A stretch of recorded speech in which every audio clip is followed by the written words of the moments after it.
Hi guys, in this video we're going to be looking at how to answer 15 marker questions for Edexcel A-level physical education, and we're going to look at this generically. It's not necessarily centered around paper 1 or paper 2. There are a couple of things you need to factor in though, that in the A-level exams you will have about 90 marks worth of 15 mark questions, so it is really important you get these right. So hopefully this video will help you prepare for your 15 markers. So first thing we need to understand is when you're looking at the 15 markers, we need to look at the command words. Okay, so when you get the question in front of you, you need to decipher what it's asking you. So is it asking you to analyze, to evaluate, to discuss, compare? And just firstly, you need to think about, well, what do they mean? So obviously analyze is more of a detailed explanation. Evaluate is basically involves the analysis, the detailed explanation, and then making judgments. Discuss is sort of like two different viewpoints, which you probably mostly find in the social aspects, and then compare, which is probably less common, the similarities and differences maybe between two theories or between two sort of research methods or no research method, training methods, etc. So now what you will also find is that some of the 15 markers have an asterisk by them, and if they do, it means it has a criteria that you must use knowledge from across the course of the study and make sure that you fully understand that. So we are looking, or the examiners are really looking for quality over their quantity, and don't just write down as much as you can. Really try to hone in on what the question is asking and really focus on that. So how are the marks awarded when we break down these 15 markers? So the first thing, there are generally 5 levels in your mark scheme, and each level is worth 3 marks. So to get the higher levels, level 5, the top grade is between 13 and 15 marks. So it is sort of a leveled question. The examiner will read the whole question through, then they will mark it, and they'll basically read the whole question, decide really if it's in a level, and then go back and try and find the criteria and whether you met the criteria for that each level band. Now, typically you will be asked 2 assessment objectives, and basically usually it will be 5 marks for either AO1 or AO2, and then 10 marks for AO3. So you should be really understanding these AOs. If you don't understand these AOs, you need to go back to your teachers and say, why haven't you taught me about these AOs? But basically AO1 is your knowledge and understanding, so it's basically your facts and details and definitions. AO2 is essentially your sports examples, the applications, and AO3 is your analysis and evaluation. And it's AO3 is where most of the marks are gained, your analysis and your evaluation. So, like I said earlier, the examiner will read the whole question first, they'll decide the level, and then they will then go back and decide what marks each answer is worth, or like the one answer is worth. So higher level answers, and this is probably your first point, if you want to get the higher level, the highest band, stay focused to the question. So every paragraph, I would say you answer it in small short paragraphs, and just check that you've answered the question in each paragraph. So at the start of each paragraph, just think, what is that question? Am I answering it? Obviously, accurate theory is important, but having clear analysis and judgments and very useful, good sports examples, so not just theory, really the application side of it. And then really important is you do have a conclusion, and we'll talk about some conclusion points in a bit. Low level answers, so the difference between high and low, just descriptive about the area, people just writing about what they believe is right, quite generic and vague, and lacks the impact, importance and implications. So like I said at the beginning, when you start your paragraph, and break it into small paragraphs, like I said, but what is the question you're answering, and have that at the beginning, and then did you cover an impact? Did you say how does it impact performance, or why is it important to performance, or what's the implication of performance? So if you can try and finish each paragraph with a link to performance. Obviously, it depends on the content area you're focusing on. Like social aspects may not be focused on performance, but whatever the question or the lead in is, and the topic area will have what is the impact of that on that area. Then you need to spend a lot of time, or not a lot of time, a few minutes, which will save you a lot of time on a very detailed plan. So before writing the answer, really do a quick plan. What's the command word? So we go back to that. What's it asking you? Is it asking you to analyze? Is it asking you to evaluate? Is it asking you to discuss? And then start playing out what you want to do. You can always cross it out. You can title it plan in your first couple of lines. Then you can just cross it out when you've done, if you want to, before you start answering your full questions. You can always tick it off as you go or cross it out as you go. So plan out the command word, figure out what it's asking you to do. What theories do you need to cover? What topics are relevant to this command word, to this question? What sports examples might you use, which are best for this question? So all in your plan, 5 to 7 main points. And you think about, right, each point may be one paragraph long. So if you think about a small, short paragraphs, about 5 paragraphs you're aiming for, that gives you an idea of how much you're writing. Remember, we want to look at both positives and negatives. Don't just go on one-sided. It's try and evenly discuss it. And sometimes you may pick up some credit on there, but it will definitely improve your structure. The other thing to consider as well, when your people are writing, poor answers tend to jump between, don't have any consistency. So if you might be saying the positives and negatives of, say, like colonial diffusion of sport, some people tend to go, oh, this is a positive, but this is a negative, and then this is a positive, this is a positive, then this is a negative. Where maybe you could be saying, right, these are all the positives, then these are all the negatives, or go positive, negative. But when people jumble it up a bit, it becomes harder to read and more less fluid, which will push you down on the levels. So let's think about the structure. Now, the very first thing you want to think about is a very short introduction. Now, this really sort of helps you get AO1 marks, but even if it is a question that's mainly not assessing AO1 but assessing 2, it won't hurt to have a very short introduction. So defining what the key terms are, you never know, you can pick up marks of that. Showing an understanding of what the question is, so you're sort of contextualizing this question. Don't do long descriptions in the introduction, just sort of set the scene. Then you want to be looking at your main body, which is basically paragraphs. I would suggest you start a new line on each time you do a new paragraph, really to break it up and make it very clear. Helps the examiner read it easier and find the marks, really.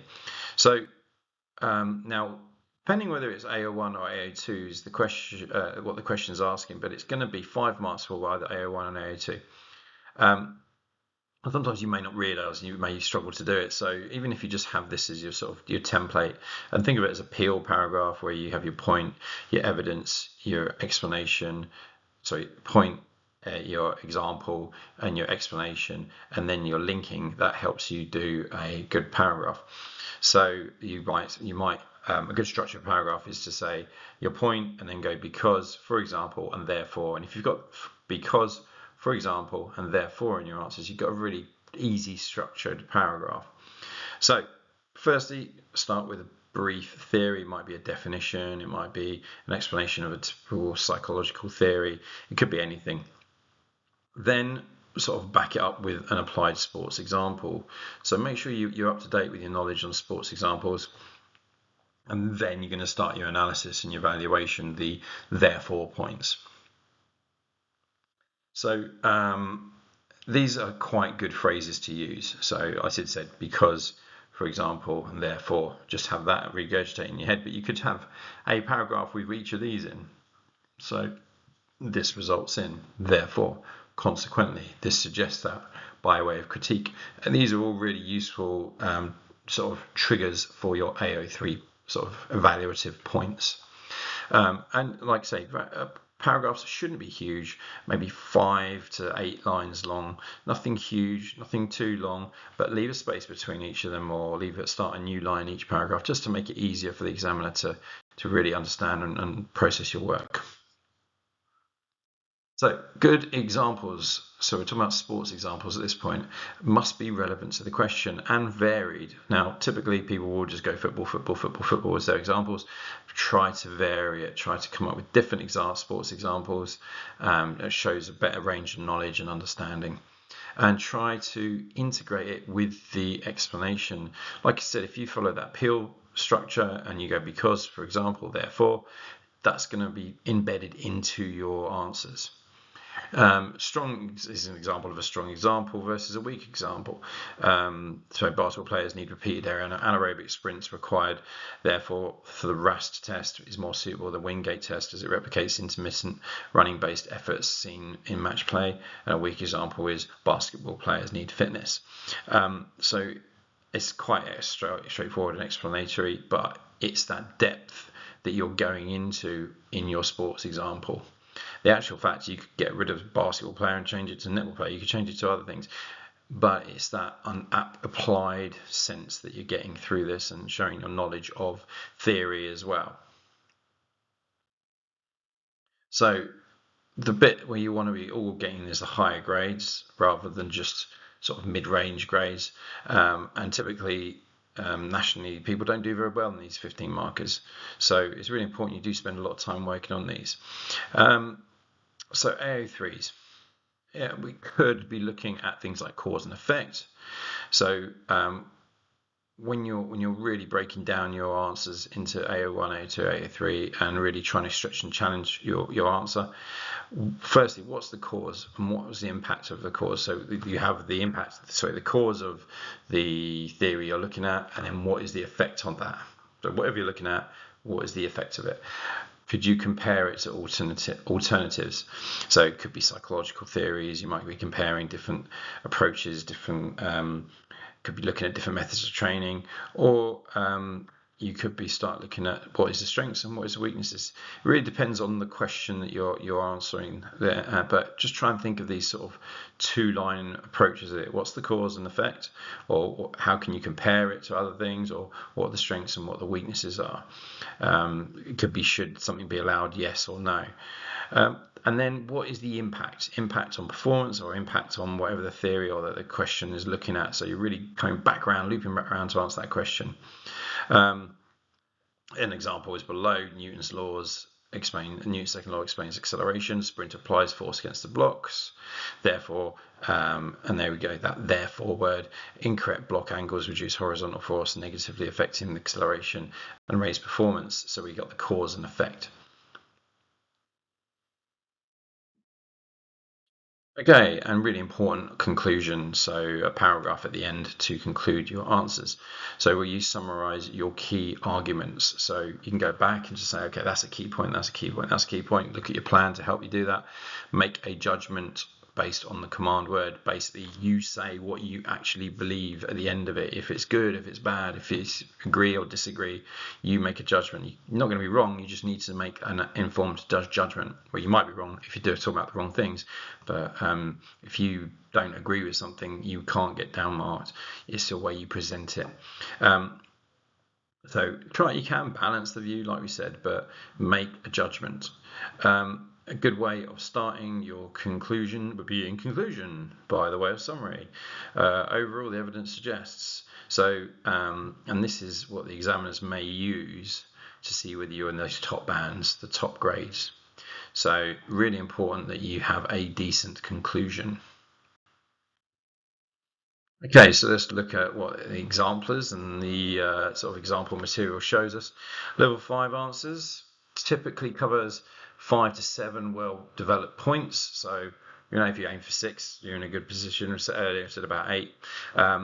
So small paragraphs. Good applied sporting examples throughout. So in your paragraph, do you have a sporting example, and do you have a therefore point? And showed balance analysis. so both sides of the argument, and a clear conclusion. So in conclusion, or in summary, something like that. So if you structure it out with an introduction and your 5 well-developed points, or 6 well-development points, your applied sports example every paragraph, your therefore point every paragraph, and then sort of 2 sides of an argument, and finally finish off with your conclusions. That will help you get level 5. Common weaknesses: don't have a conclusion. It becomes too descriptive. You don't have the therefore points, not many examples, and long paragraphs with lots of ideas. And this is probably a trap many people fall in. They just write as much as they can. Many people just write and just think, oh, I've got to get that out. And that's where planning really comes into it. So obviously things to avoid: writing everything you know about the topic, which we just talked about. Ignoring the command word. Really, what is that asking you? Is it evaluate? Is it discuss? Have you discussed it? Have you evaluated it? And that's what I'm saying. Every paragraph, go back to that question. Have you done it? Over too long in your introductions, and don't necessarily in your introduction rewrite the question, because that's a common mistake many people do. Just get into it. Repeating the same sports example, so remember we said multiple sports examples, different sports examples, and don't analyzing. So the therefore, remember that Peel approach: because, for example, and therefore, and then answer the question. Okay, don't adjust the topic, answer the actual question that we're looking at. So just check every paragraph. Have you answered that question? If you're not happy with that paragraph, cross it out, start it again. So finishing off, let's just get some final tips. Start with the extended questions first. Okay, go through your paper, skim through your paper straight away, read every single question, make notes on the paper as you're going, write notes just around the questions. If you want to get the theory out of your head, jotting them down. Go to the 15 markers first. Okay, they are worth, in paper 2 for example, you've got 4 15 markers, 60 marks out of the 100 marks of the paper. So 60% of the paper is these 15 markers. Really important that you do them first. Take that 60% of your time on them. So do them first, and then get them out of the way, and then worry about the shorter answers later on. Start by planning it to help you avoid the rushing. Okay, even if you do the plans, then go back to the rest of the paper and then do your 15 markers. It will make your life a lot easier. Use keywords from the question in your answer. So whatever the question is using, replicate it, but don't rewrite the question. But make sure you're using the keywords, so you can highlight, underline, circle those keywords in the question, and make sure you covered it. Make sure the sport you choose is appropriate to the example. Is appropriate to the theory you're looking at. So don't just go football. Think about all the different sort of applications you can use, and make sure they're the best one for the answers, not your favorite sport. And then also conclude what you have done. Okay, think like an examiner. If you're marking it, I've just gone through what the examiners are going to do. They're going to read the paper, they're going to read the question, and they're going to decide the level, then they're going to go back and then decide what marks it's worth. Have you answered the question? Have I explained why, whatever the question is? So just keep thinking, what's the examiner looking for? Try to remember that Peel paragraph, like I said, because, for example, therefore, you can change the wording of that out, but just try and think, is that the 3 things I've covered in my paragraph? 5 or 6 paragraphs as you go, and you will do well. So I hope this has helped, and good luck in your A-level exams.